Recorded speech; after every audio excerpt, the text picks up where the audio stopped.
Ketika beberapa dari kita sudah berjuang sesanggupnya untuk bertahan, tetapi masalah yang dilalui masih terlalu banyak, hingga pada akhirnya sebagian orang memutuskan untuk mengakhiri hidup.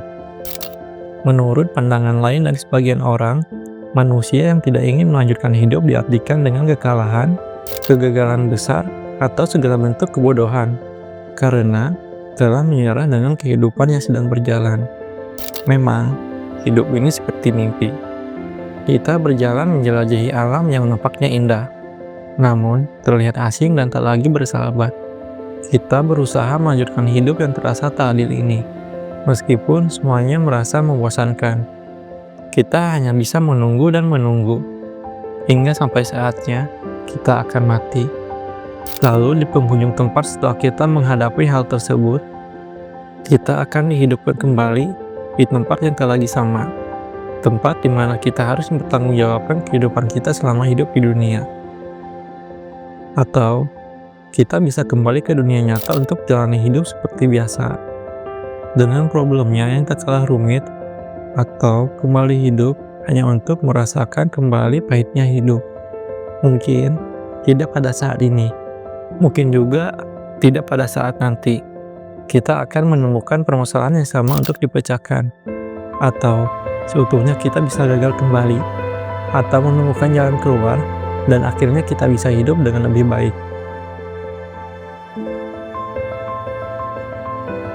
Seberat apapun pahitnya kehidupan, kita harus selalu bisa mengubah kehidupan ini menjadi lebih baik. Bahkan, kita harus memberikan kesempatan berikutnya untuk kembali mencoba menguatkan diri kita. Demikianlah kehidupan ini, yang seperti dunia mimpi. Kita hanya harus terus melanjutkan hidup, tanpa bisa memilih ingin hidup atau mati.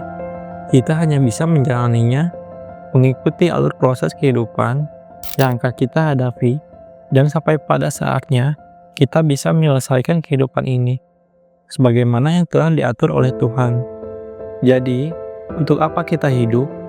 Apakah kita hidup untuk mati, atau sebaliknya, mati untuk hidup?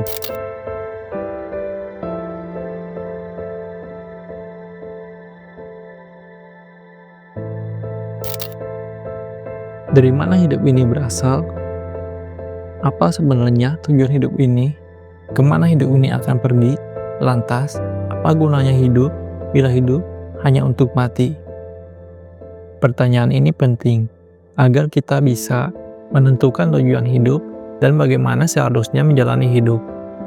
Karena sesungguhnya kita tidak hidup untuk mati, meski kematian adalah akhir dari kehidupan di dunia, tapi hidup sesungguhnya bukan untuk mati.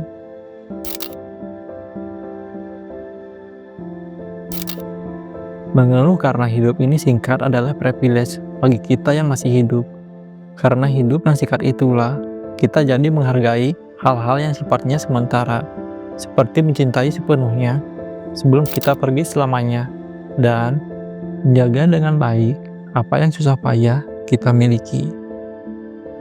Hidup adalah pilihan, begitupun mati juga pilihan. Tergantung kamu memahami hidup seperti apa. Menyerah bukanlah jawaban, karena untuk memahami hidup tidak harus mati. Kita hanya perlu bertahan untuk menemukan arti hidup yang sesungguhnya. Tentu saja, bertahan hidup tanpa tujuan membuat kita putus asa, dan rasanya ingin menyerah. Oleh karena itu, yang paling dapat mengubah pemaknaan dan tujuan hidup ini adalah diri kita sendiri, yang mempunyai optimisme dan rasa mampu mengendalikan situasi. Kita perlu memahami situasi secara cukup rasional dan juga melihat bahwa situasi tersebut dapat dikelola dengan sumber daya diri dan lingkungan yang ada. Kita perlu tetap melihat bahwa ada makna positif dari situasi atau hidup yang kita jalani. Pemahaman yang cukup rasional itu akan membantu kita untuk dapat merespon dengan lebih tenang. Ketenangan akan membantu kita mengelola situasi, setidaknya yang ada di bawah kendali kita sendiri, mengingat banyak hal yang memang di luar kendali kita. Kehidupan ini datang dari Tuhan, dan kepadanya juga kita akan kembali, seperti yang tertulis pada kitab suci di berbagai agama. Tuhanlah yang memberi dan Tuhan pula lah yang mengambil. Apabila Tuhan adalah sumber hidup dan Dia pula tujuan hidup, maka kita menerima dan mencintai, mempercayakan hidup kita kepadanya. Apapun situasinya, serta kapan dan dimanapun kita terlahir, jadi kunci kehidupan adalah menerima dan mencintai Tuhan. Kita juga harus selalu setia padanya, menjalankan perintahnya, dan menjauhi larangannya, setia sampai akhir.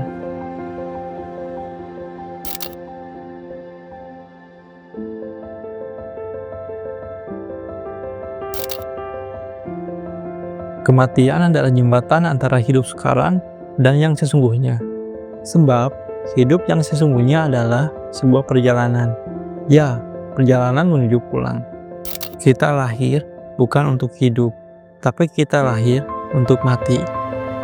Memang begitulah siklus hidup. Hidup bukan untuk mati, tetapi mati itulah hidup. Hanya dengan mati, kita memasuki kehidupan yang sesungguhnya. Apa yang berada di luar kendali kita mengenai kematian tidak perlu menjadi beban pikiran dan ketakutan. Fokus saja pada apa yang dapat dilakukan saat ini. Ketika hidup dipandang sebagai penderitaan yang pasti tak dapat dihindari, maka tidak perlu dianggap serius, cukup terima saja tanpa perlu mendramatisir.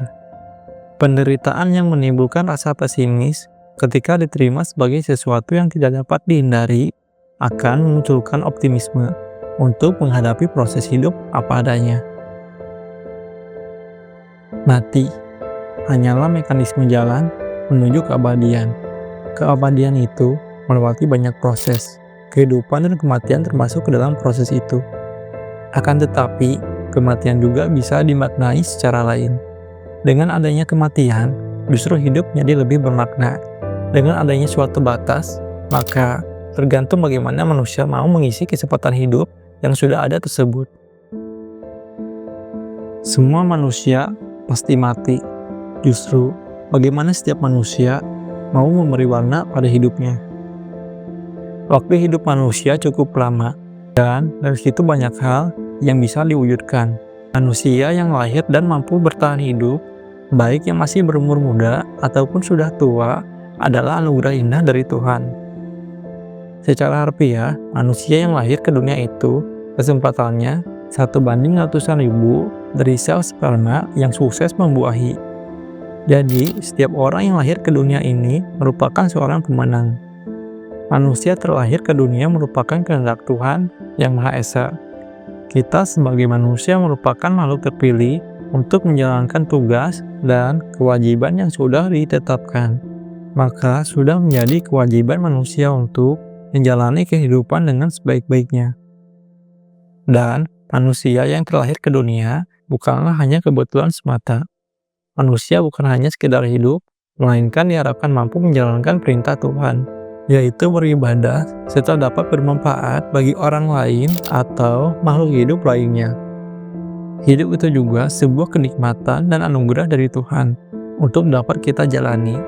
Tinggal bagaimana kita menjalaninya. Menurut beberapa kepercayaan, memaknai hidup sebagai satu perjalanan yang kelak akan usai, di mana mati bukan sesuatu yang bisa dihindari dan bukan pula sebuah akhir.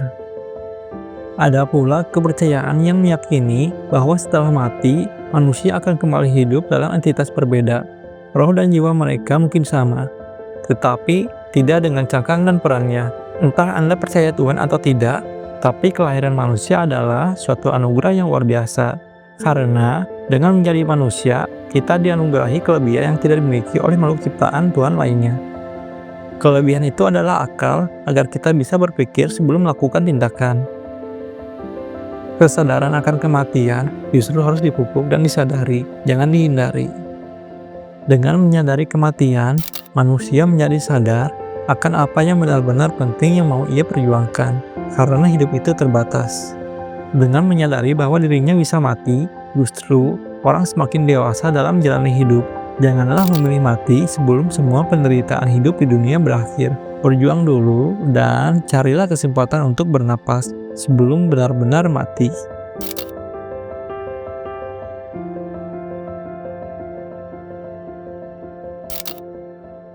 Penindasan dan ketidakadilan adalah hal yang lumrah, terjadi pada setiap makhluk hidup selama bumi masih berputar. Lantas, apakah mati jauh lebih baik? Maka, jawabannya adalah mungkin, karena pada hakikatnya, seluruh makhluk hidup di dunia ini merindukan pembinasaan. Sama halnya seperti sel-sel makhluk hidup, mereka menua dengan sendirinya di luar kendali kita. Alam semesta muncul dari kehampaan dan segalanya ingin kembali ke keadaan itu, kecuali pikiran manusia. Dan bisa saja, kehampaan adalah puncak kebijaksanaan. Tak ada lagi konsep baik buruk, tak ada lagi istilah si kaya dan si miskin, atau konsep kalah dan menang.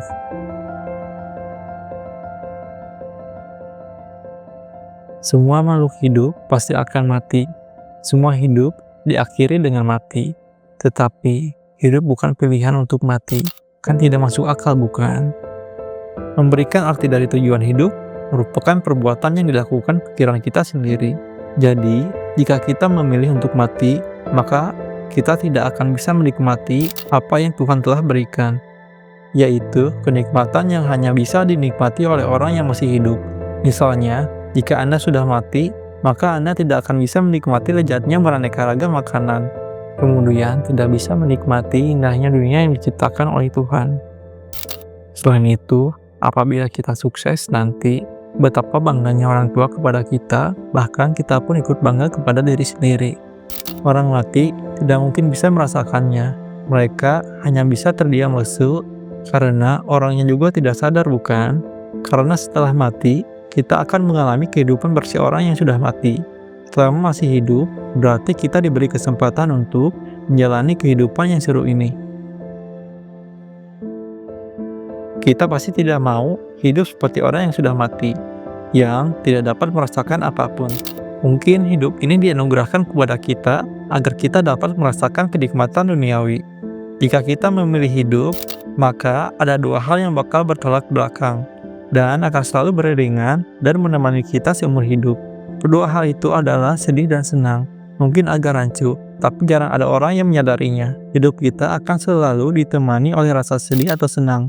Namun, banyak juga orang yang kurang bersyukur. Contohnya, selalu merasa bahwa kehidupan mereka selalu menyedihkan. Bahkan, tidak ada kebahagiaan dalam kehidupan mereka.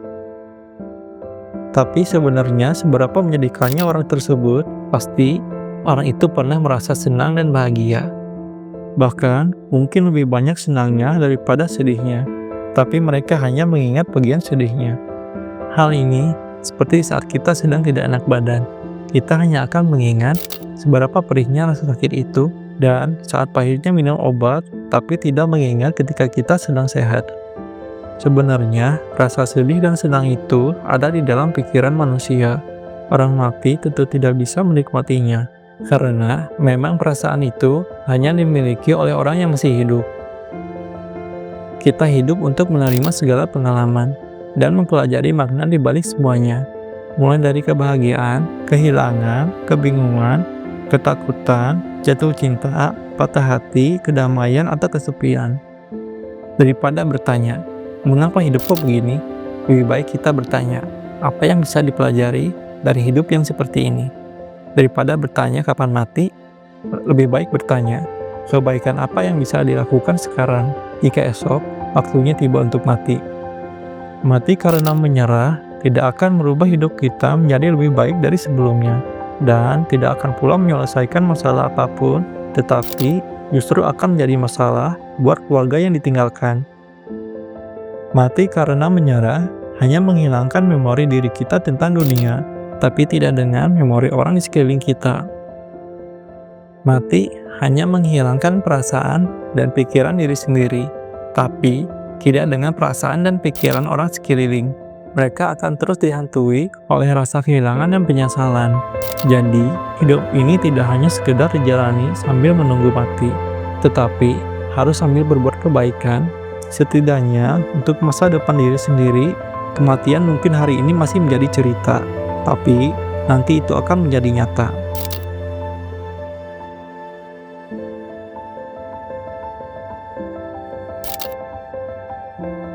Mati dan hidup berdasarkan konsep Islam adalah sebuah rantai kehidupan yang saling menghubungkan. Artinya bahwa kematian adalah dimensi kehidupan berikutnya dan akan berlangsung setelah proses kehidupan yang pertama. Di zaman sekarang, banyak kita dapati orang yang telah berputus asa dalam menjalankan hidup lebih memilih untuk mengakhiri hidupnya. Dalam artian mereka mengakhiri dirinya sendiri. Mahir Ahmad As-Sufi melalui kitabnya Anar Ahwaluha wa Ajabuha mengemukakan Islam tidak memperbolehkan dan melarang tindakan mengakhiri hidup, karena hidup dan mati adalah urusan Allah. Secara umum, mengakhiri hidup merupakan tindakan yang diharamkan dan tergolong sebagai dosa besar di dalam Islam. Orang-orang yang melakukan bundir akan diganjar dengan hukuman di neraka jahanam. Di neraka, orang tersebut akan disiksa dengan alat atau cara yang dia gunakan saat mengakhiri hidupnya. Barang siapa yang membunuh dirinya dengan sesuatu, maka dia akan disiksa dengan benda tersebut di neraka jahanam. Hendaknya, jika paham bahwa kehidupan di dunia hanyalah berisi ujian dan cobaan yang sementara, di mana Allah terkadang mengeraskan ujian dan cobaan bagi seseorang untuk mengetahui sejauh mana batas kesabaran dan keimanannya. Sebagai seorang muslim, sepatutnya bersabar dan banyak beribadah apabila dilanda masalah, bukan malah memilih untuk mengakhiri hidupnya. Alasan lain dilarangnya mengakhiri diri sendiri dijelaskan oleh M. Quraish Shihab dalam bukunya Mistik, Seks, dan Ibadah. Nyawa manusia, bahkan seluruh jiwa raganya adalah milik Allah, yang diamanatkan kepada masing-masing manusia. Kita tidak dapat menjualnya karena bukan milik kita. Nyawa pun tak boleh dipisahkan dari badan, kecuali atas izinnya.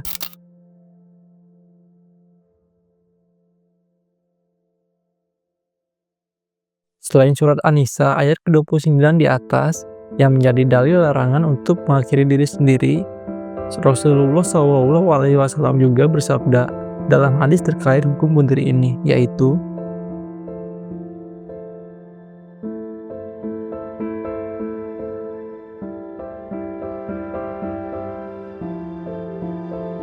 hadis di atas berisi keharaman untuk mengakhiri diri sendiri, dan bahkan pelaku bunuh akan diazab atau dihukum pada hari kiamat dengan cara ia mengakhiri dirinya sendiri. Demikian sebab balasan itu setimpal dengan perbuatannya. Islam menganggap upaya mengakhiri diri sendiri termasuk bentuk kriminalitas. Dengan itulah mengakhiri diri sendiri dilarang, dan pelakunya dikatakan akan masuk neraka. Hal ini juga karena Nabi SAW melalui sabdanya menegaskan balasan apa yang dikenakan bagi pelaku bunuh pada hari kiamat, dan disiksa seperti apa yang dia dapatkan ketika kelak di neraka. Rasulullah SAW mengatakan dalam hadis riwayat Abu Hurairah, barang siapa mengakhiri dirinya dengan menggunakan besi, maka besi tersebut akan ditempelkan pada perutnya di neraka jahanam selama-lamanya. Dan barang siapa mengakhiri dirinya dengan menggunakan racun, maka racun yang berada di tangannya akan ia rasakan selama-lamanya di neraka jahanam. Dan barang siapa menjatuhkan diri dari puncak gunung sehingga ia meninggal dunia, maka ia akan dijatuhkan di neraka jahanam selama-lamanya. Abu Hurairah meriwayatkan bahwa Nabi SAW bersabda, orang yang mencekik lehernya maka ia akan mencekiknya pada hari kiamat, dan orang yang menusuk dirinya maka ia akan menusuknya di neraka. Mungkin sebagai landasan ketakwaan seorang hamba dalam konteks keimanan, jadi, semua ujian yang kita dapatkan dalam hidup sudah diatur sedemikian rupa agar sesuai dengan kemampuan kita. Menurut keyakinan umat muslim, ujian di dunia tidak ada apa-apanya dibandingkan dengan kehidupan di alam kubur dan pertanggungjawaban di akhirat. Jadi, sehancur-hancurnya kondisi mental kita saat terpuruk, kita harus selalu sadar akan hal-hal tersebut. Allah Ta'ala telah melengkapi manusia dengan perangkat pedoman hidup agar dalam menjalani hidupnya di muka bumi tidak tersesat. Allah telah mengutus Rasul-Nya menurunkan wahyu, Al-Quran, dan hadis sebagai penjelas agar manusia dapat mengaplikasikan pedoman itu secara jelas, tanpa keraguan. Sayangnya, banyak yang menolak dan ingkar terhadap pedoman hidup tersebut. Banyak manusia lebih memperturutkan hawa nafsunya ketimbang menjadikan Al-Quran sebagai petunjuk hidup. Akhirnya mereka sesat dan menyesatkan. Maka dari itu, orang yang bijak adalah orang yang senantiasa mengukur keterbatasan-keterbatasan dirinya untuk sebuah produktivitas yang tinggi dan hasilnya membahagiakan. Orang-orang yang beriman adalah orang-orang yang senantiasa sadar bahwa detik-detik hidupnya adalah karya dan amal soleh. Kehidupannya di dunia sangat terbatas sehingga tidak menyia-nyiakan untuk hal-hal yang sepele, remeh, apalagi perbuatan yang dibenci, makruh dan haram. Dunia dengan segala kesenangannya merupakan tempat ujian bagi manusia. Apakah yang dimakan, dipakai, dan dinikmati sesuai dengan aturan Allah Subhanahu wa Ta'ala, atau menyimpang dari ajarannya? Apakah segala fasilitas yang diperoleh manusia dimanfaatkan sesuai perintah Allah atau tidak? Dunia merupakan medan ujian bagi manusia, bukan medan untuk memuas kesenangan sesaat. Rasulullah SAW memberikan contoh bagaimana hidup di dunia. Ibnu Mas'ud menceritakan bahwa Rasulullah SAW tidur di atas tikar. Ketika bangun ada bekasnya. Maka kami bertanya, "Wahai Rasulullah, bagaimana kalau kami sediakan untukmu kasur?" Rasulullah SAW bersabda, "Untuk apa kesenangan dunia itu?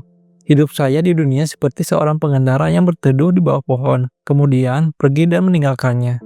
Hadis riwayat At-Tirmidzi. Perjalanan hidup manusia di dunia akan berakhir dengan kematian. Semuanya akan mati. Apakah itu pahlawan ataukah selebriti, orang beriman atau kafir, pemimpin atau rakyat, kaya atau miskin, tua atau muda, laki atau perempuan.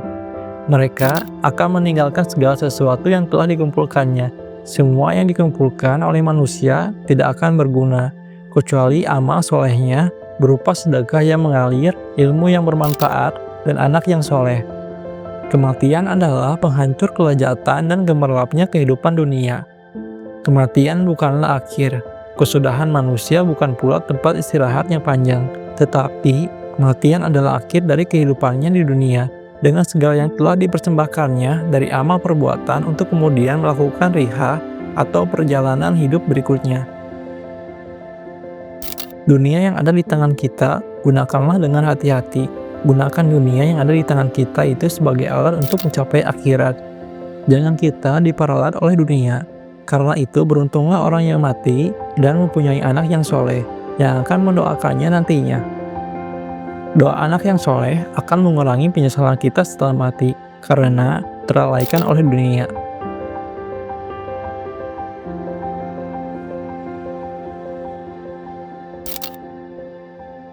Hidup seringkali terasa tidak adil. Banyak sekali halangan dan rintangan dari berbagai masalah yang harus dilewati. Tetapi, dari semua itu, pasti akan selalu ada solusi atau jalan keluar atas segala permasalahan. Tidak ada masalah yang tak bisa diatasi. Tak ada orang sehebat apapun yang tidak mempunyai masalah. Semua orang pasti punya masalahnya masing-masing. Karena selayaknya manusia, tidak ada yang sempurna. Pasti mereka yang di luar sana pasti mempunyai masalah.